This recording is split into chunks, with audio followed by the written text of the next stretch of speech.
All right. Thank you for staying with us. And now you are on to our motivation segment. Fola Daniel Adelesi is an international keynote speaker, training facilitator, and a communications professional. Is also an author of more than 20 published books, business consultant, and highly skilled master of ceremony. Now, today is some sort of a sequel to the discussion we started last week. Titi was here for that one. It was on VUCA. It's great to have you. You're welcome. My pleasure. Thank you. Right. Always a pleasure to be here again. Okay. So for those who probably might have missed it, let's do a quick recap. What is VUCA and what did we cover last week? Okay, so we talked about living in a VUCA world. And last week we talked about the meaning of VUCA, which is volatility, uncertainty, complexity, and ambiguity. Okay. VUCA is simply to explain the kind of world that we live in, what's happening. Volatility, talking about market volatility, you hear that a lot if you listen to the news on stock market. Uncertainty, saying that we don't even know what's going to happen next. Take, for example, people became anxious when President Trump won the re-election bid, and the moment he got into office, people knew that some people were going to be deported. Did you see the news about people being deported to Colombia? And the president saying they no. rejected them. They rejected them. So and they this said morning there's another news that they've accepted to the returnees have been accepted so that they don't have to go against tariffs and all of that. So there's uncertainty. You know, we talked about the war between Russia and Ukraine. Now there are threats that China wants to go against Taiwan, and all of that is causing market volatility. Now, we talked about ambiguity as well. AI is causing some form of ambiguity. People are losing their jobs. People don't know what to do. Right now, what Mark Zuckerberg wants to do is to build robotic engineers that would do certain things that physical human engineers have been doing over time. So it means that people are going to lose their job. You look at the Silicon Valley, thousands of people are losing their jobs every year. Because AI is taking over. People are coming and they think, what do we need to do? We don't need those human beings. We need robots. We need AI. So the final one is VUCA. We talked about volatility, uncertainty, complexity, and ambiguity. So the ambiguity is people don't know what to do because of what is going on. They don't know where to go. And the news we're hearing all the time, if you take a look at every projection, the trajectory is like, is it going to get better? No, it's not looking like it's going to get better. So that's why we came up with a second VUCA. And the second VUCA is vision as against volatility. All right. Understanding as against uncertainty. Now we're talking about clarity as against complexity. Now the other one is ambition as against ambiguity. So if you have vision, it makes it easier for you to plan. It makes it easier for you to say, this is where I'm going. Take, for example, you know, if you don't have vision, anything cannot be counted as distraction to you. But let's say that you now come up with a vision, and I'm trying to get you to do something else. If it does not align with that vision that you have, automatically what does that become to you? Distraction.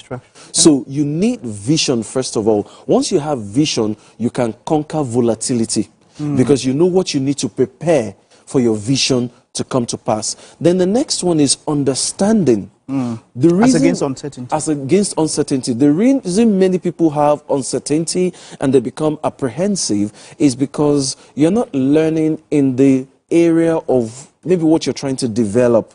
You're not seeking more knowledge. Take, for example, if you graduated like 15 years ago, have you gone back for a refresher course?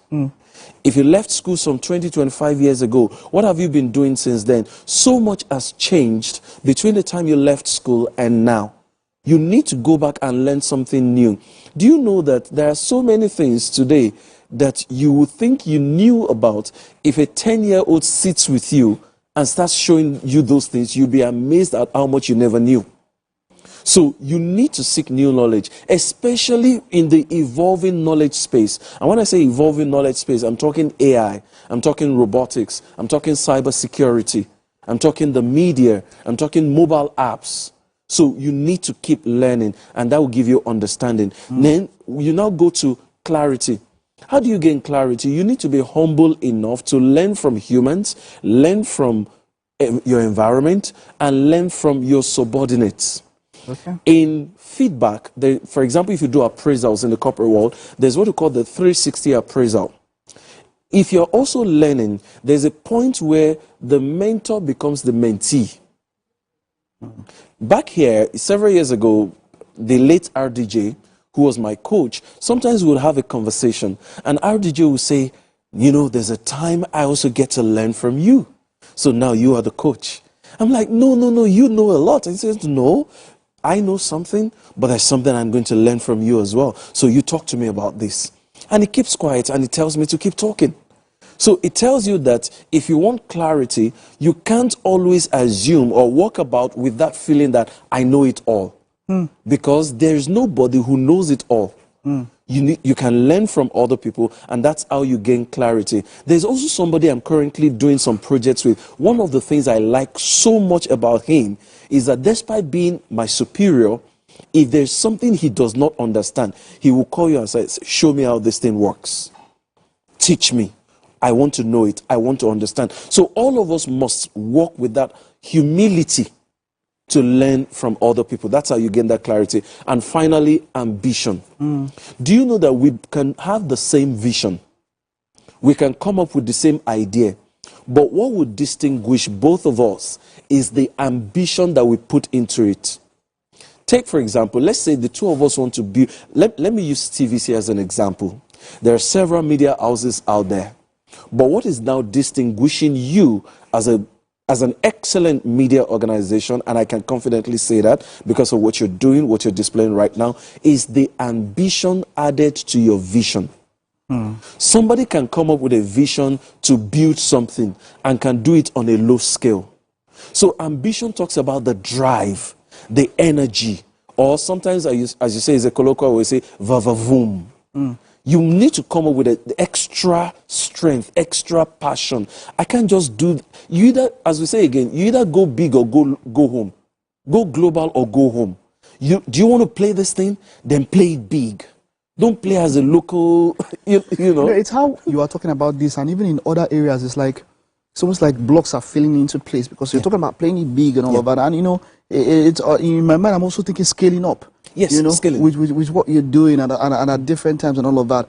But, you know, with all of this, you know, you mentioned this is the positive side of VUCA. There was a negative side. You know, with all of this, people will tell you that they have learned more from failures than maybe even succeeding and all of that. Absolutely. You're talking about ambition and talking about vision, but there are times, as would really happen, where it will not go according to plan and where failures will happen. In this framework of VUCA, where can it allow for those missteps or failures or mishaps? And how can we... So first thing, I remember talking to Titi a while back and said that failures are part of the process. And I also said, I'm one of the people that would tell you there's a time to say, no, this is not working, I'm going to stop it. So if you fail, it comes under the part of ambition. Now, ambition does not say this is the only way to do this thing. Ambition only says that I want to get this thing done, but the question is, how do I get it done? So if I try it one way and it does not work, I've learned one way it will not work. So let me go and learn which other way can I try it. There must be another way to get this thing to work. Where do you draw the balance between consistency? Because so there are some things that you'd have to do for a while, over a long time, to get results, and knowing that this thing, maybe this thing you are doing is not working and it's not working. Can I be honest with you? How do you... Can I be honest with you? I can't say, yes, this is the time frame for you to draw the line between consistency and foolishness. I can't tell you. But what will now determine whether you should keep going or you should not is your personal conviction. If you're personally convinced that this is what I am cut out for, this is what I'm supposed to be doing, then don't give up. However, don't adopt the same strategy all the time. Keep your eye on the ball, but always be flexible with your strategy. I keep saying again, strategy can change, but the goal remains the same. Take, for example, let's use football. I know you're a lover of football. I'm not, but my wife is so happy about that. But let's talk about how... There's no issue with the remote at home. So let's talk about how we can learn something from football and adapt it to life. if you have information, you have like maybe 2-3-4, or you have 4-4-2 formation. Yeah. Now, if you try that and you're not able to penetrate the opponent, what do? You change your formation again. Definitely. If you have a strong winger and you notice that the opponent has marked him, what do? You use him as a distraction. A decoy or pass something. the ball. Exactly. Yeah. So don't always focus on that wing that is not working. You know that your striker, you only have 2 strikers in front. They are not able to penetrate. Don't you change your strategy? That's what you do. So if something is not working, if an approach is not working, come back. Retrace your steps, replan, do another thing to get to that point. For example, you're going to mainland, and Third Mainland Bridge is blocked. What do? You go the road. Exactly. If the both of them are blocked, you come and enter ferry. Exactly. You do ferry. So that's how it works in life as well. Don't be fixed on how you're going to get there.